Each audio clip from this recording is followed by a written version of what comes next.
The election into the Executive Council of the Nigerian Union of Journalists in Rivers State was disrupted when fighting broke out between two factions of the union. It was the climax of the 7th Triennial Delegate Conference of the NUJ in Port Harcourt, the state capital. Correspondent Uche Okoro reports. It is being described as the most keenly contested election in the history of the Rivers State Council of the Nigerian Union of Journalists. After months of heated campaigns led by the incumbent chairman and his main opponent, all eyes were fixed on the delegates' conference for the conduct of the election. The event was off to a peaceful start at the State Secretariat of the Union until it was time to commence the main business of the day that would see journalists elect officials to pilot the affairs for the next 3 years.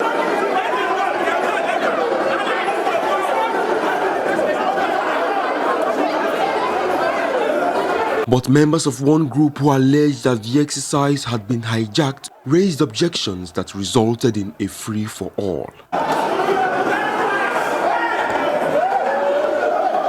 It took the intervention of a combined team of policemen and the Department of State Services to restore some order. They should bring out the names of members of the respective chapels. Secondly, they should show how they have paid their check-off dues over the years, particularly from 2018 to 2021.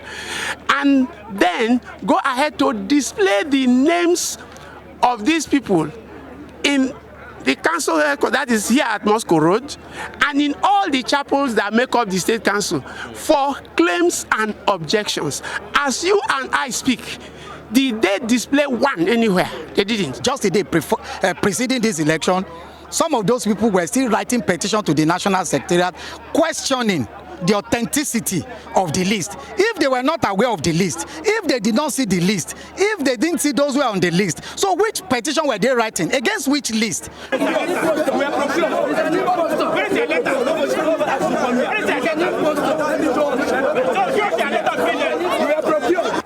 The zonal vice president came here on his own volition, not as delegated by the National Secretariat. He's the VP in charge of Zone F. He's a member of the National Working Committee of NUJ. He's a member of the National Executive Committee of NUJ. So what better personality can you bring to conduct an election? After hours of bickering, unable to find a middle ground, the police ordered both factions and their supporters out of the Secretariat. For now, the future of the union and the way forward for this election remains uncertain. Uche Okoro, TVC News, Port Harcourt.